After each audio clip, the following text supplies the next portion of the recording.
In early 2024, a TikTok account appeared in Seoul that showed nothing but faces, close-ups filmed under flickering neon. No captions, no sound, only the quiet weight of someone being watched. Within a week, Korean users began calling it the skin collector. Every video vanished as quickly as it appeared, leaving only stitched re-uploads and screenshots that looked painted in light. Was it an art project, a data harvesting experiment, or something darker hiding behind filters? Tonight, we reopen the digital file of the account that terrified a city obsessed with perfection and disappeared before anyone could trace who it truly was. When the account first appeared, it felt like nothing one more anonymous TikTok drifting through Seoul's endless algorithmic noise. The profile image was blank, the username a random string of letters. But the first video stopped people mid-scroll. A woman's face filmed too close, her pupils reflecting pale pink light, her expression neither fear nor peace. The video looped for 7 seconds, then faded to black. Within hours, similar clips began appearing, different faces, all framed in the same dim glow, always silent, always cut at exactly 7 seconds. No text, no watermark, no music. The repetition felt deliberate, ritualistic. Korean users on forums like DC Inside and Naver started collecting the clips, nicknaming the account the Skin Collector. Police reports never mentioned the account, yet rumors spread that some faces matched missing person bulletins. Others insisted it was an AI filter test or guerrilla art. TikTok's moderation logs later confirmed the videos were uploaded from multiple IP addresses around Seoul, suggesting more than one person or something automated behind it. The uploads continued for 9 days. Then, on the 10th, every clip vanished. The account itself was deleted before any archive could finish scraping. What remained were low-resolution re-uploads, pixelated, ghostly, still carrying the eerie intimacy of that first face to most viewers. It was a disturbing curiosity that faded as fast as it arrived. But for a small circle of Korean digital culture researchers, it became a modern myth, a glimpse into how easily the internet can weaponize the human image. In a country that prizes flawless presentation, this anonymous mirror felt like an act of quiet defiance. The Skin Collector didn't steal beauty. It exposed how fragile the concept really was. By the second week, the Skin Collector was no longer a rumor, it was a pattern. Short compilations of the silent clips began surfacing on Twitter, YouTube Shorts, and Korean forums. Each upload was the same, an unblinking face, flickering light, a 7-second loop that felt longer the more you watched. TikTok's algorithm didn't understand fear. It only understood retention. The more viewers froze in uneasy curiosity, the higher the engagement spiked. Within 3 days, the account's re-uploads appeared on thousands of For You pages, each gaining millions of impressions. Comment sections filled with fragmented theories, typed half in English, half in Korean. AI experiment? Missing people? Deep fake cult? Creators began filming reaction videos, sitting in dark rooms, analyzing the faces one by one. True crime podcasters tried to trace the usernames appearing in reposts, but none matched existing accounts. Even journalists from Korea Jongang Daily mentioned the trend, noting how the absence of context becomes its own form of storytelling. TikTok moderation moved quickly. Several mirrored clips were taken down for graphic or disturbing imagery, though none contained violence. Users reported that the more deletions occurred, the more the algorithm seemed to chase the content, pushing every saved copy to new.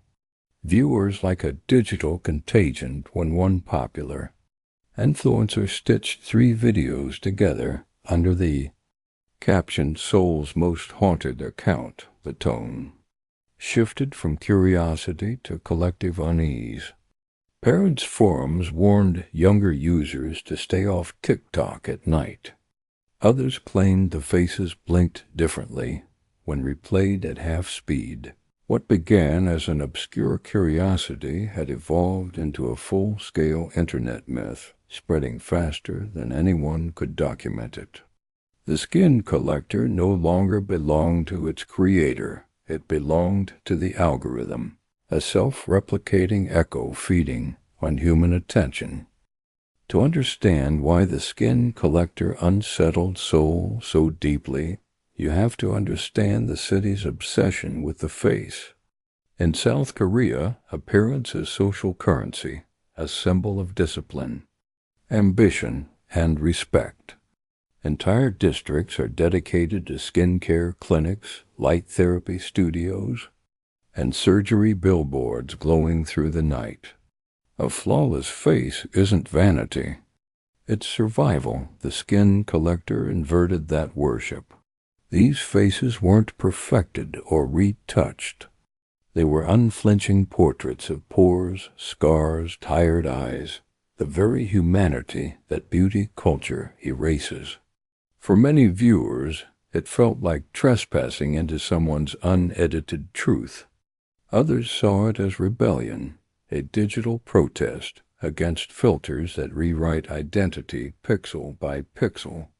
Professors from UA and Hongate universities began debating the phenomenon in media ethics panels, calling it the mirror effect, when technology reflects our constructed selves back in raw form. Newspapers questioned whether the account revealed a national anxiety, that beneath every polished selfie lies fear of exposure. Psychologists described the reaction as aesthetic dissonance, discomfort caused when perfection meets imperfection on the same screen. The skin collector didn't just show faces. It confronted an entire culture with its own contradictions. Some artists praised it as anonymous performance art, comparing it to early experimental photography movements. Others demanded police investigation, arguing that even symbolic violation is still violation. That tension between art and intrusion, expression and exploitation, defined the debate long after the account vanished. In the end, the mystery wasn't who filmed the faces, but why they felt more real than the millions of smiling ones that remained. The skin collector forced Seoul to look directly at itself, and for the first time the reflection blinked back. When Seoul police were first asked about the skin collector, they dismissed it as an online art hoax. No official complaint, no evidence of coercion, just anonymous faces stitched into short clips. But digital crime units quietly began tracking the account's fingerprints across servers. Every upload carried metadata pointing to different cafes, subway lines, and shopping districts, as if someone was collecting strangers' reflections throughout the city. Investigators traced one IP to a public Wi-Fi node near Hongdae, another to a 24-hour study cafe in Gangnam. CCTV footage from both locations showed nothing but screens glowing and empty chairs. It looked less like surveillance and more like automation, machines posting what people never meant to share. By mid-April 2024, a small task force requested cooperation from TikTok's Korean Moderation Center.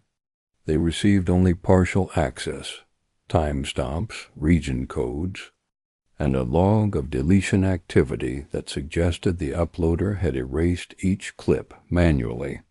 One by one, minutes before moderators intervened.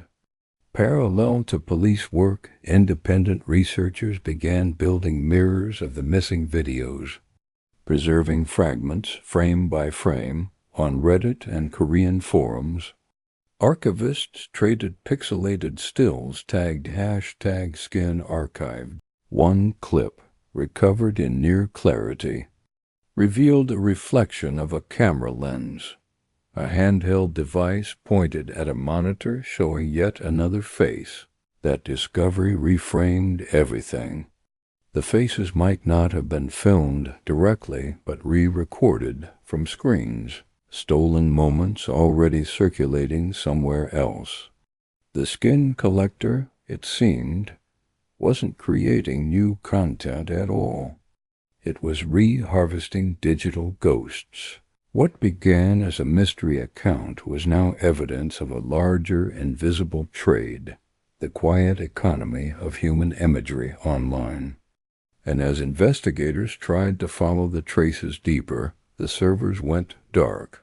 Someone or something had closed the case before anyone could. 2 weeks after the servers went dark, a single file surfaced on an encrypted Korean forum, a folder titled Skin_Collector_Final. Inside were 127 thumbnails, each marked with a district name and timestamp, but the images weren't faces, they were reflections. Eyes caught in glass doors, cheekbones in train windows, phone cameras mirrored on laptop screens. Every clip was someone who had once pointed a lens at themselves. Digital forensics analysts concluded the account had scraped video caches from thousands of public feeds, then reframed them through the lens of another device. It was, in effect, an automated voyeur that filmed the watchers. What viewers thought were victims were actually the ones filming reversed roles in a mirror made of code. The revelation horrified netizens who'd mocked the phenomenon as an art pranking.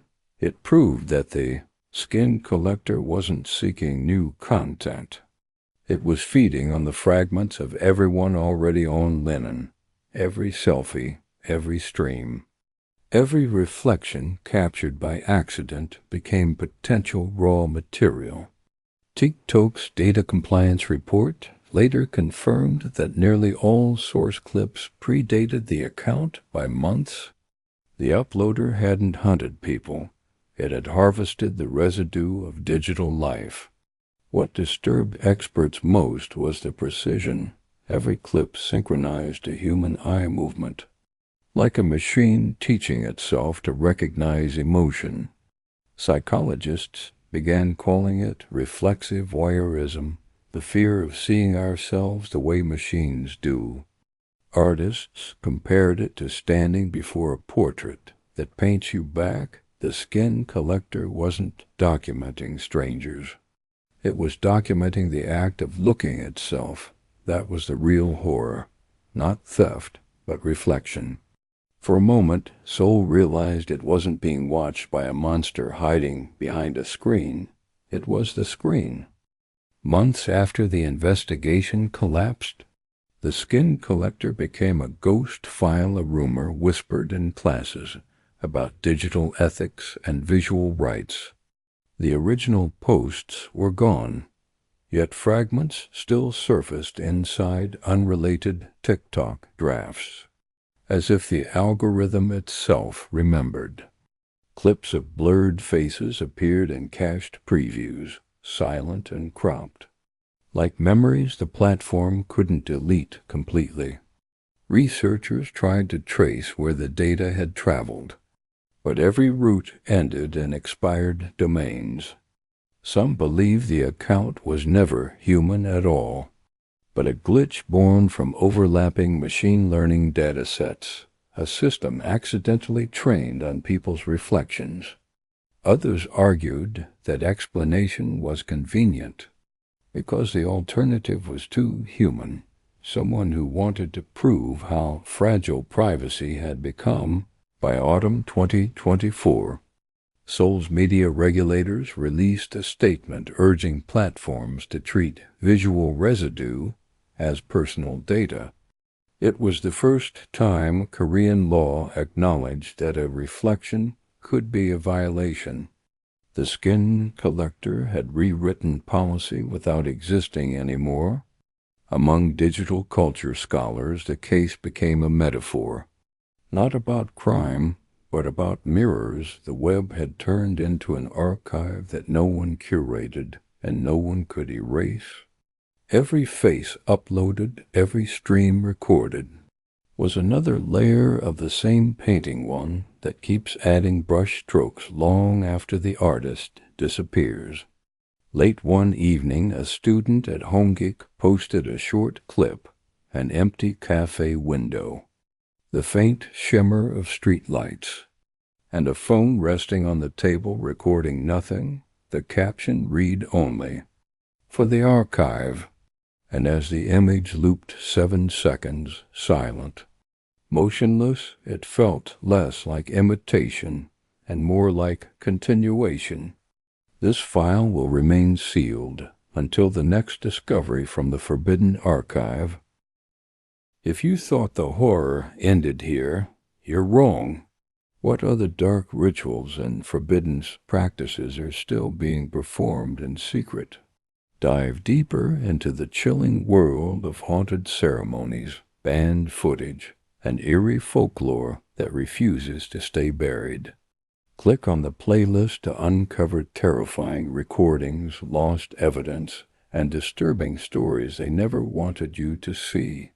Don't forget to like, comment, and subscribe for weekly uploads of spine-tingling footage and dark tales that echo from the shadows. This is the Forbidden Archive, where the hidden truth and haunting evidence come to life.